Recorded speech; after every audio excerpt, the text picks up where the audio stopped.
9h30, 11h. Europe 1, Culture Média. Thomas Hill.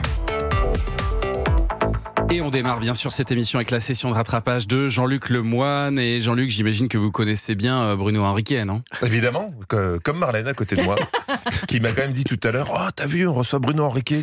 Tu crois que c'est le frère de Luis Enrique, l'entraîneur du PSG ? Tout moi ça. Ouais, je crois qu'elle dort pas assez, Marlène. Elle travaille beaucoup trop en ce moment. Non, moi j'ai connu Bruno à l'époque où il n'avait pas besoin d'une feuille A3 pour faire ses cartes de visite. C'est vrai. Car j'en ai vu des titres qui claquent. Mais président de Warner Bros. International Television Production France. Ouais, c'est trop. On a tous l'air de stagiaires à côté de lui. Moi sur ma carte de visite, il y a juste mon mail Wanadoo. Alors respect monsieur le président.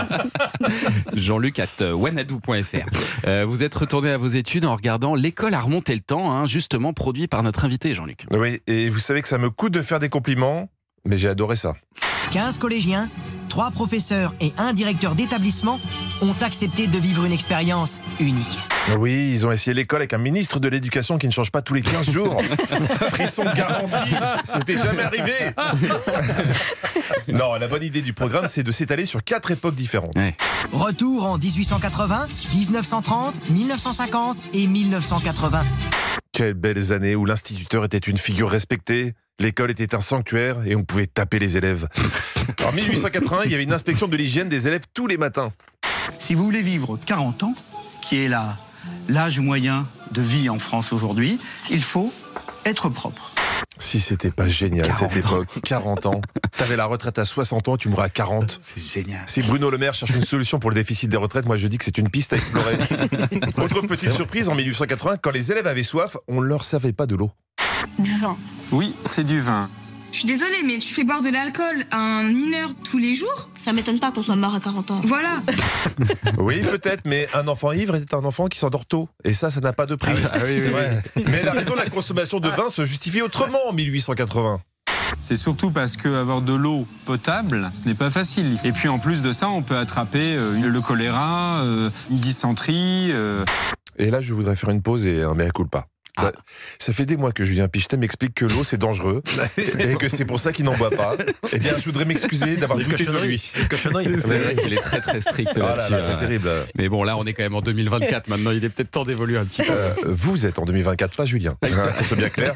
À l'époque, il y avait déjà des cours de sport. Enfin, presque.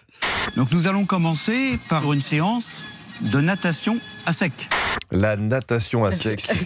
Oui, Thomas, je vous vois venir. La natation à sec, c'est un peu douloureux. C'est les plongeons, Mais ça évite quelques noyades quand même.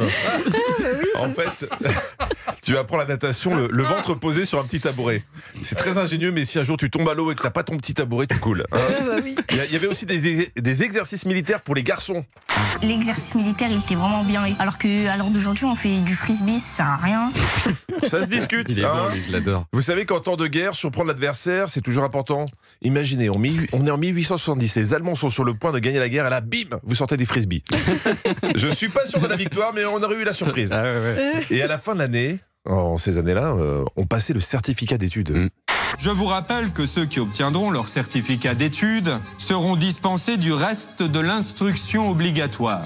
À 11 ans, donc, vous pourrez aller travailler. Génial. Quelle belle vie. 11 ans, tu descends dans la mine, 25 ans, t'as les poumons cramés, 30 ans, t'es mort. Ok, c'est jeune, mais t'as pas eu le temps de t'ennuyer. Le bon vieux temps, quoi. Enfin, voilà, c'est le bon temps. On part maintenant en 1930 où il y avait toujours le certificat d'études, mais en plus, le brevet sportif populaire de la course, du saut, mais aussi une discipline bizarre. Une épreuve plus étonnante, la quadrupédie, c'est-à-dire la marche à 4 pattes. Eh oui, on apprenait à marcher le plus vite possible à 4 pattes. Bon, j'imagine que dans la foulée, on se sentait le postérieur et on courait après des bâtons dans les bois. Hein. On savait s'amuser à l'époque. Car la bonne nouvelle, c'est qu'en 1930, une chose n'a pas changé, c'est la consommation de vin qu'on donnait aux enfants.